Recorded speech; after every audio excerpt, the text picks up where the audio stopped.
What's happening? My name's Ace. I was born and raised in Los Angeles, California, Southeast, Pico Rivera to be exact. This is my story.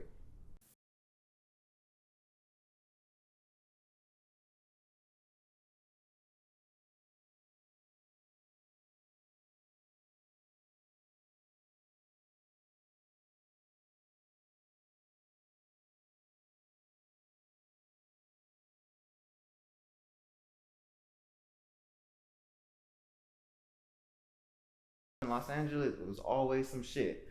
From crackheads on the block to bangers on the corner to, just people. You gotta move a certain way and be a certain type of way to survive out here. And I feel like some people it's not for them, and other people it's a certain way that you shouldn't be raised in an environment like that. But to me, I feel like it's the best way. I feel like being in that certain environment, you can truly grow into a creative person, and it's hard, but the best way I could put it is I'm a good plant in a bad garden. I was a seed in some fucked up soil, but due to the fact that my people were around me, they watered me, took care of me, gave me some sunlight, I was able to grow and blossom into a good young man.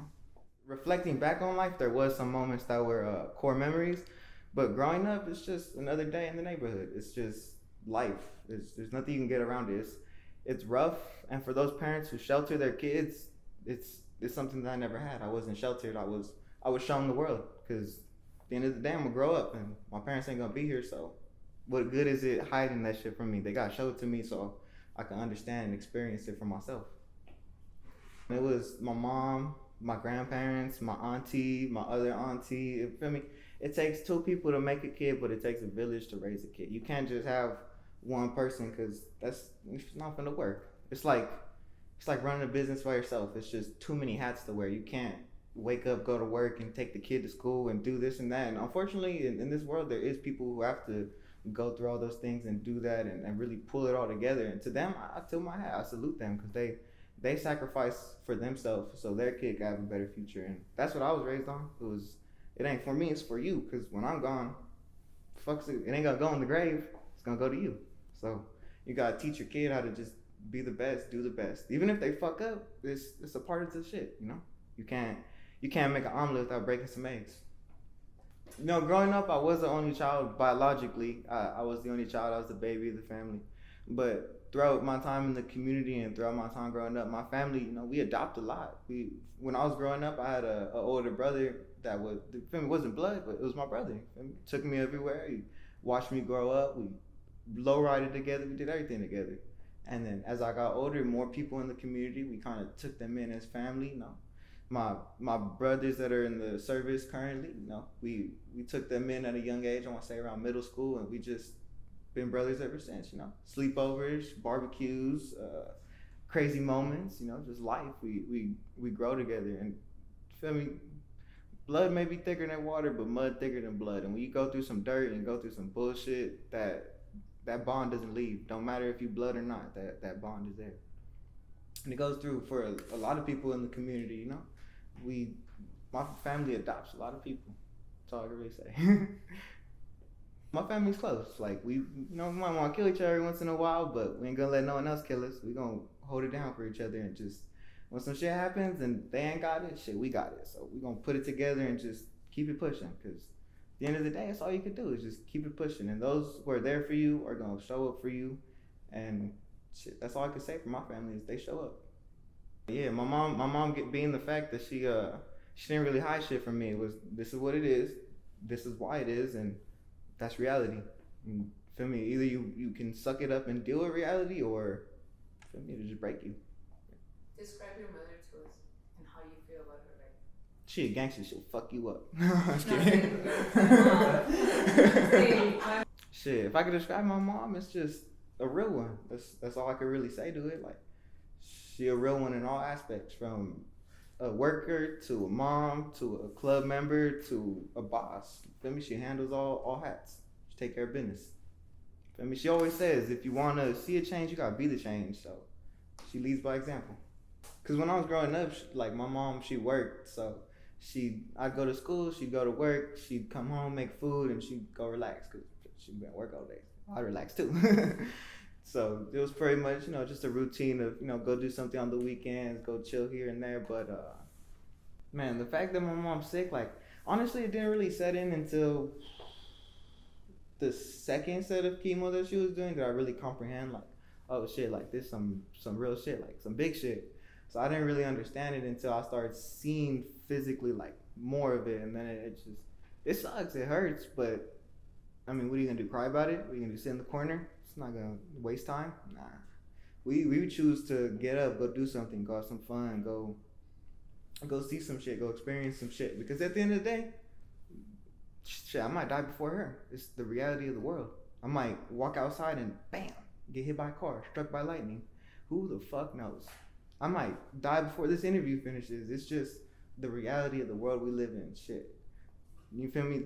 We don't know what's gonna happen any day or every day. So that's what her being sick taught me, was just to live every day as if it's the last, When I go to bed at night, I really think and reflect like, all right, that's it. No more, nothing else. Like, I could wake up and they could all be gone, everything. And shit, it is what it is. I might cry a little bit. I might feel a certain type of way, but at the end of the day, they raised me good enough to get the fuck up, brush myself off, and get to it. Because what the fuck else am I going to do besides get to it? I've been lowriding since before I can remember. I was like 1 year old in hopping contests, hopping my grandma's car. My entire family lowrides, from my grandpa to me, from grandpa to grandson. It's everyone that does it. My mom, my grandma, my auntie, my uncle, my other auntie, everyone does it. It's a family thing. For me, it was family.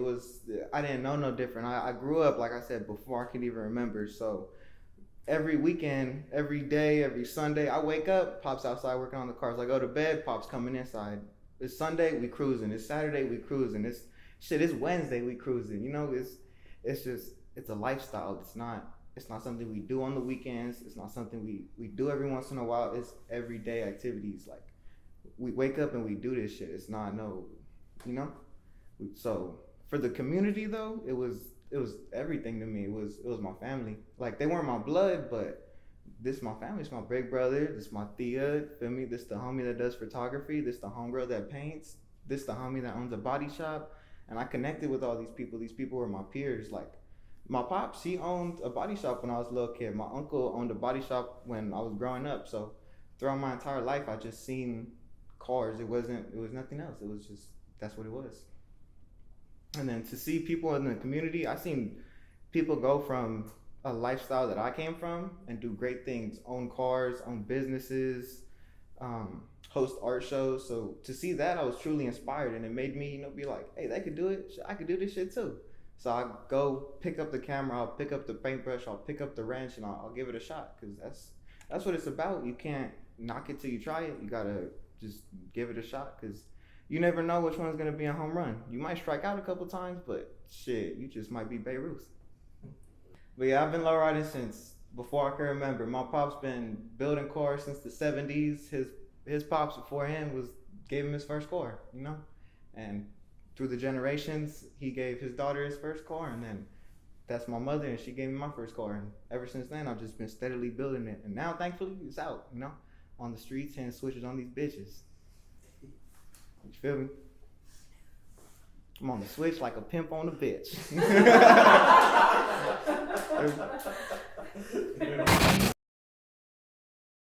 My peers were photographers, they were artists, they were entrepreneurs, they were business owners. So seeing my people do that, there was no other way. These weren't people who worked jobs. These weren't people who went to school. These are people who hustled and figured out a way from what they knew, from their mistakes, from what they learned, and from what the world taught them. So I learned from their mistakes, I learned from their teachings, and I built it onto myself and progressed. So the way I got in photography was the lowriding community. It was my peers. They were all artists. They all had to dabble in something. So to see them do it, I'd ask questions, because my father always told me, if you don't ask questions, you ain't gonna know. So shit, ask questions. What's the worst thing gonna say? No. So I'd always ask, what's that camera? What's that lens? What do you do that for? Why you get that angle? So they would always tell me, like, this is why, and I would just pick up game from this person, that person, this person, and just pull it all into a pot and then put my own 2 cents in it just to add on top of it. And then I've been doing this since probably like 9, 10 years old. And then ever since then, it's just progressing. And then recently, I took some college classes and kind of built up some education on it and just learned like, all right, this is how you do it. This is how to kind of do a little more, proper like, and just took my street game, took the school game and mixed it together. And then I ended up hosting some art shows. I got another one coming up real soon before the summer, and they turn out crazy. They some blast, and I don't even really know how to say it, but I don't do it for me. I do it for the community because these are the people who gave me this ability. So why would I hold that from them? Why would I like not give that shit to them? So they gave it to me, so I'm just giving back to them. My first art show, like no one funded it, no one did nothing. Like, what can I say? That's a lie. Someone did fund it. My family funded it. They gave me a couple $100. They were like, "Here, get your supplies. The rest of the money I put in by myself. I pulled together the artist. I pulled together the spot. I pulled together the host, not the host, the location. Everything by myself just to give back to my community. And the reason I hosted the first art show was to show my peers art, to show the people who inspired me, the photographers, the artists, the painters, just to put their shit up. Because I feel like they don't get enough spotlight. I feel like they do so much shit, but don't get enough credit. So that's the reason I held the first show, was to show their shit. For me, taking photos it's not taking a photo, it's documenting a moment in time. It's a moment that I could look back and reflect on, because no matter what, time's gonna keep moving forward. The clock's gonna keep ticking, the world's gonna keep spinning, and if you sit and stop, that's on you. But to capture these moments in time with the camera and to have the ability to physically hold a photo and say, hey, that was this day, that was this homie, we did this that day, and show more photos, it's a documentation and a representation of what you've been through, physically shown in something that you could show people, something that you could hold on to, just anything. So for someone who's picking up a camera, I would just say, keep holding on to that camera. Keep it with you. Take photos, and don't take photos for no one else. Just take photos for yourself. Take photos so you could reflect on that shit. So take photos so you could show your kids or your family, or maybe there's a day that you don't realize that's one of the best days of your life. But maybe you'll look back, you'll be like, damn, I wish I could go back to that day. But you can, because you have a photo of it. So I've been in business my entire life. Like I said, my peers were business owners of shops, car shops, paintings, photography. They owned several businesses. It didn't matter what it was. They could sell air to earth. You know what I mean? Like, I was raised around some cold hustlers. They really put the grind on and really showed me what it was to, if you want something, you're going to go for it. Because if you don't want it, you ain't going to go for it. But I watched these people go and go and go. So to see them do it, it was like, there was no really other way. It was, this is what I'm going to do. This is how I'm going to do it. And it's just a matter of time until I accomplish what I'm going to do. So I've been in business since I was like 9-10 years old. I used to paint Hot Wheels, paint Legos, go sell them. We'd go to a car show. I got Hot Wheels for sale. Like, it didn't matter. Feel me? If I could sell it, I'm going to sell it. And I did. Feel me? I made money off that. And throughout my time, I just learned, made a mistake here, won here, maybe lost here. But throughout my lessons, I turned them into some great things. I turned my losses into lessons, and 2 L's make a W, So I just kept it pushing, kept it going. And then throughout time, I eventually, you come of age, you get some paperwork behind your things and start filing taxes and doing the big leagues, because that's all it's about, is just keep progressing. What is your business? Shit, I have a lot. Let us know everything. Man, you need it, I got it. That's all I could say is I could do it. You feel me? You need your car done, I got you. You need your house done, I bet I got someone who could do it. You need your car clean, I bet I got someone who could do it. You need tactical gear, I got you. You need a sick ass photo, a sick ass video, I got you. Feel me? Anything and everything. I hustle a lot. Yeah, around 7 years old was my first time I ever picked up the tools and actually started working on the cars. Started welding the racks for the hydraulics, started reinforcing, started cutting shit, running stereo systems. It was around 12 years old. So ever since 12, I started just building and building and building off the knowledge.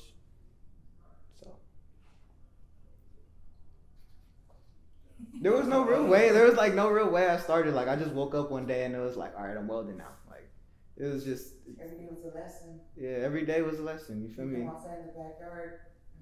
This morning I was learning more tricks on how to put in sound systems. We were running more bass from my grandma's car. It's just every day is a lesson. Every day you walk outside, you can learn something new. He installed 3 amps in my Lincoln just with my 15.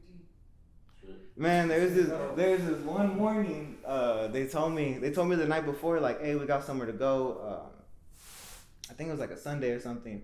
They're like, we gotta add 2 more batteries to her car so we got more juice. And I was like, all right, cool. So they're just telling me like what we're gonna do, and I took it as go ahead and go do it. So the next morning I was up at 6 a.m. welding, putting that shit in. They woke up like, you ready to do it? I was like, it's done. What do you mean? How old were you when that happened? Probably like 14, 15. Well, I've been painting with spray cans since I was like 9, painting everything. When I had my Hot Wheel business when I was selling, it was first rattle cans, like I was just painting with the rattle can. And then I kind of like walked into the garage and I was like, hey, what's up with this flake? What's up with this gun right here? Let me see what's up with it. So they would kind of just show me like, look, this is how you spray it, this is how you lay it, this is how you mix it, this is the proportions that you need. So it's just a slow progression from little toys to big toys, you know? Because that's all lowriding is, just big ass toys.